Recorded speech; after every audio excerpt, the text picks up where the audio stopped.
구령계곡과 덕풍계곡을 돌아봤으니 이번에는 산으로 떠났던 여행을 꺼내봐야겠습니다. 이번 여행은 예천으로 떠난 여행입니다. 늦지막히 출발하여 단양 지나 남한강 따라 달립니다. 언제 봐도 시원한 풍경이 펼쳐지는 길입니다. 원주로 와서는 사실 조금 게을러졌습니다. 인천 살 때만 해도 새벽같이 나서곤 했는데 원주에선 그러지 않아도 딱히 정체 구간도 없는 데다 가까운데도 좋은 곳이 많아 매번 늦장을 부립니다. 장림사거리에서 우회전하여 예천 방향으로 향합니다. 안 그래도 좋은 길인데 날씨까지 화창하니 달리는 것만으로도 즐겁습니다. 이럴 때는 목적지고 뭐고 하염없이 달리기만 해도 좋습니다.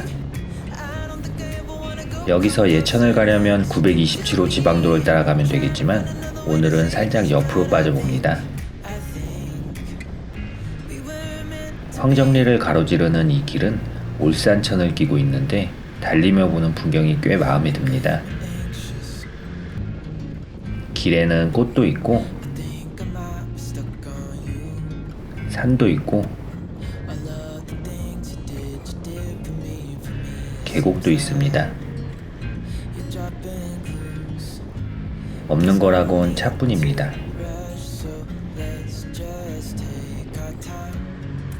덕풍계곡처럼 달리며 보기는 어렵지만 잠시 내리면 계곡을 구경할 수 있는 곳은 많습니다.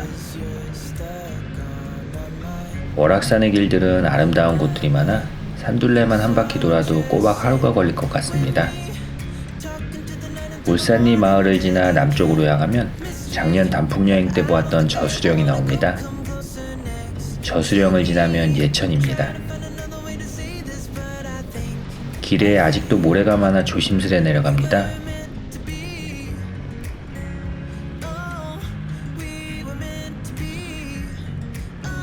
생각지 못한 꽃길도 만납니다.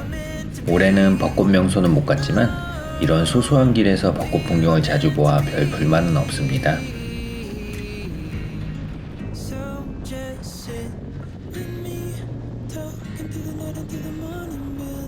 송어로를 지나 우곡리 자그마한 마을에서 개천도 구경합니다. 별 볼 일 없는 개천이지만 날씨가 화창해서 그런지 나름 볼만합니다. 다시 출발합니다. 첫 번째 목적지는 부용봉 아래 있는 연화사입니다. 연화사는 작년 단풍여행 때 가려 했었는데 시간 부족으로 못 갔던 곳입니다. 연화사는 부용봉 바로 아래 자리 잡은 사찰입니다. 대개 이런 높은 곳에 자리 잡은 사찰은 풍경이 꽤 좋기 마련이고 거기까지 자동차로 갈 수 있는 경우가 많아 즐겨 찾는 장소 중 하나입니다. 다만 좁은 길, 비포장길, 경사진길은 거의 필연적이니 초심자라면 포장된 길이 있는 곳만 가는 게 좋습니다. 연화사로 가는 길은 두 갈래 길이 있는데 등산과 마찬가지로 같은 높이인데 거리가 짧다면 꽤 가파른 길이라는 의미입니다. 제가 간 방향도 그렇습니다. 길은 가파르고 중간중간 비포장길도 나옵니다. 새 바이크로 비포장길은 가지 말아야지 했던 다짐은 이제 포기했지만 넘어지면 방향지시등이 바로 부러질 것 같아 여전히 내키는 일은 아닙니다. 그렇게 한참 달리면 다른 길과 교차하는 곳이 있는데 그 길은 비포장길은 없는 것 같습니다. 내려갈 땐 조금 돌아가더라도 그리로 가는 게 낫겠습니다. 연화사로 가는 길엔 삼벚꽃이 피어 있는데 꽃잎이 많이 져서 꽃길이 되었습니다. 여러모로 기분 좋은 길입니다. 오르는 길 옆으로 힐끗힐끗 보이는 풍경이 시원해 보이는 게 위로 오르면 더 멋진 풍경이 펼쳐질 것 같습니다. 곧 절에 도착합니다. 바이크가 시끄러우니 조금 아래 주차하고 걸어 오릅니다. 절에는 데크와 테이블이 있는데 그곳에서 보는 풍경은 좋다 나쁘다 하긴 그렇지만 솔직히 썩 마음에 드는 건 아닙니다. 어차피 이곳이 최종 목적지는 아니었으니 별로 상관은 없습니다.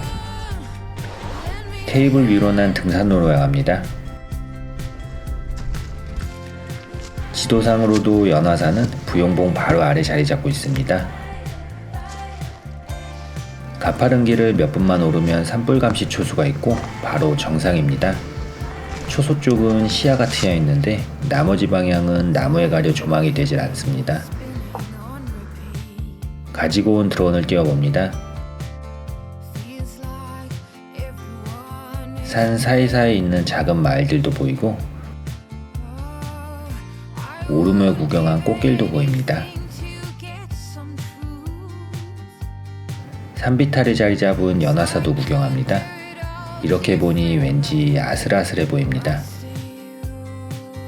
특별히 인상적인 풍경은 없지만 그만큼 쉽게 구경했으니 이 정도 선에서 타협합니다. 산 정상에는 할미꽃도 피어 있는데 왠지 약간은 무덤처럼 쏟아있는 곳에 피어 있어 옛날 할미꽃 전설이 생각납니다. 그렇게 구경을 마치고 산을 내려갑니다. 달리면 선선한 바람이 불어와 산을 오르내리며 흘린 땀을 식혀줍니다. 날씨는 화창하지만 볕이 따갑지는 않습니다. 이런 날은 4월, 5월에만 주어지는 혜택이니 부지런히 타야 합니다. 내려가는 길은 부초리 방향의 비교적 노면 사정이 좋은 방향으로 내려갑니다. 다음 목적지는 학가산인데 주유 문제 때문에 어느 방향으로 갈지 잠시 고민합니다. 아무래도 연료에 신경 쓰며 달리느니 미리 넣고 가는 게 속편할 것 같습니다. 풍기 방향으로 향합니다. 가는 길 잠시 옆길로 빠져 자그마한 길로 달려보지만 딱히 나을 건 없는 길입니다. 다시 큰 길로 합류합니다. 예천 곤충 생태원을 지나는데 사람이 꽤 있어 보입니다. 뭔가 재미있는 거라도 있는 모양입니다. 고항제를 지납니다.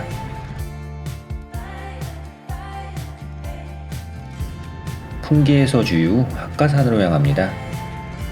거리가 좀 되니 서둘러 갑니다.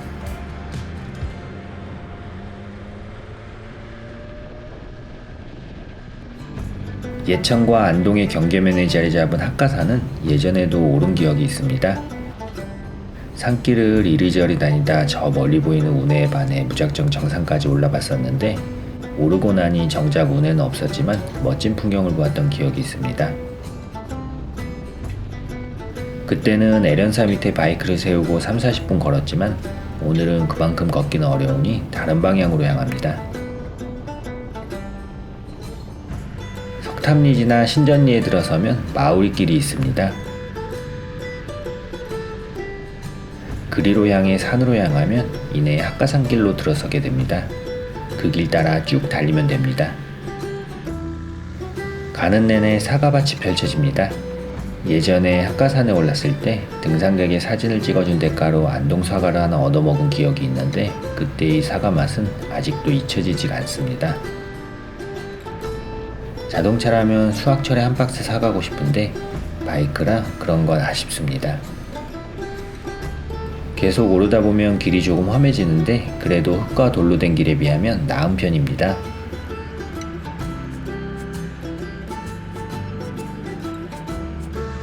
중간에 한국통신 표시석이 있는 갈림길이 나옵니다. 여기서 좌측으로 가면 난가대이고 우측으로 가면 통신소입니다. 일단 좌측부터 갑니다. 차가 잘 다니는 길이 아니라 노면은 더 거칩니다. 그래도 걷지 않고 조망할 수 있는 곳은 이곳입니다. 조금 달리면 산불감시 초소와 바위가 나오는데 저 바위가 바로 난가대입니다.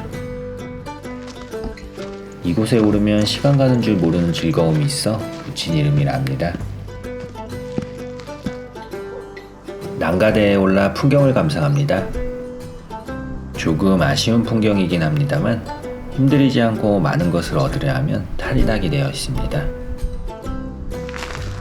이곳의 풍경으로 부족하다면 정상으로 향하면 됩니다.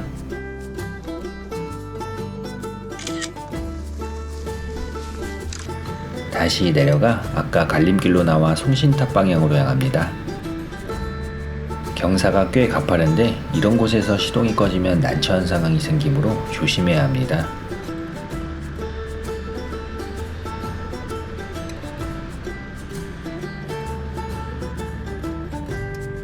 그렇게 달리면 송신소 바로 아래 등산로 입구가 보입니다. 정상석이 있는 국사봉까지는 약 500m입니다. 멀다면 멀고 가깝다면 가까운 거리이지만 멋진 풍경을 볼 수 있으니 한 번쯤 올라볼 만합니다.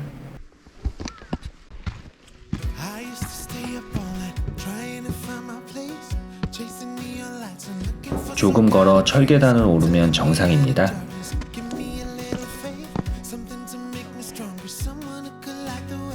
합가산은 사방이 트여 조망하기 참 좋은 산입니다.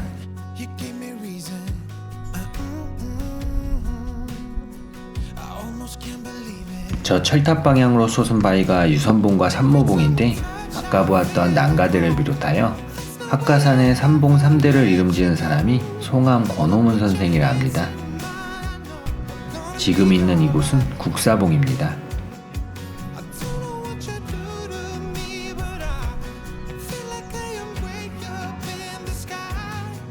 구경을 다 하고 내려갑니다. 어느새 시간이 많이 흘러 5시에 가까워지고 있습니다. 몇 곳 정해놓은 곳이 더 있는데 거기까진 다 못 볼 것 같으니 한두 곳만 추려봐야겠습니다.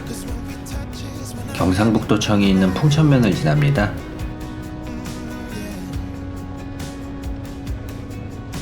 풍천명 마늘봉과 봉화산 고갯마루에는 각각 정자가 있는데 그중 마늘봉 옆에 있는 삽제고개 정자로 향합니다. 가파른 고갯길을 오르면 길 중간에 옆으로 향하는 등산로 같은 게 보입니다. 차가 많이 다니는 길이 아니니 가장자리에 붙여 주차를 하고 그리로 오릅니다.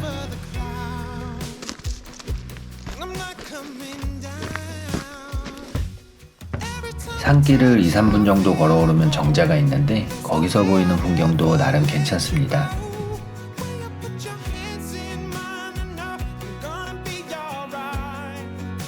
저 멀리 보이는 게 안동 하회마을입니다. 거리가 멀어 줌을 이용해 최대한 당겨서 구경해봅니다. 굽이치는 낙동강 중간에 자리 잡은 하회마을과 부용대 풍경이 근사합니다. 그러고 보니 오늘은 예천 여행인데 정작 예천보다 안동 구경을 더 많이 하는 것 같습니다. 돌아오는 길 삽제고개 위로 나는 새가 신비로운 풍경을 선사합니다. 크기가 큰 걸로 보아 아마 외가리가 아닐까 싶은데 옛날 사람들이 산에 나는 학을 보며 신선을 떠올린 것도 조금 이해가 갑니다. 다시 떠납니다. 시간으로 보아 이제 딱 한 곳 정도 더 구경할 수 있어 보입니다. 마무리는 그래도 예천에서 해야겠습니다. 선몽대로 향합니다.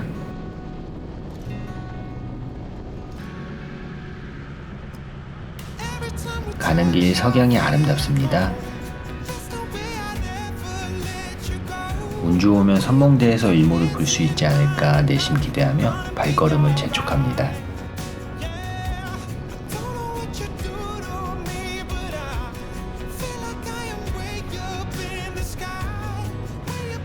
예천 8경 중 하나인 선몽대는 내성천 옆에 자리 잡은 정자입니다.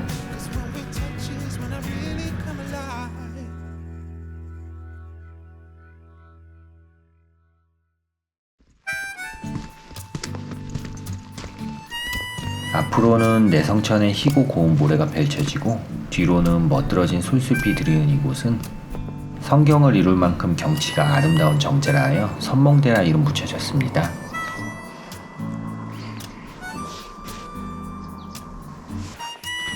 선몽대에서 지는 해를 보기 위해 이리저리 각도를 재보지만 아무래도 5월 하순은 되어야 내성천이로 지는 멋들어진 해를 볼 수 있을 것 같습니다.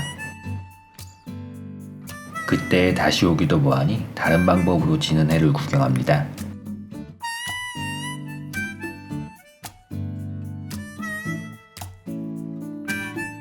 예천 여행이랍시고 겉돌기만 한 여행이지만 이런 풍경이라면 예천 여행이라고 해도 손색이 없을 것 같습니다. 아름다운 내성천과 해질녘의 풍경을 끝으로 오늘 여행도 끝맺습니다.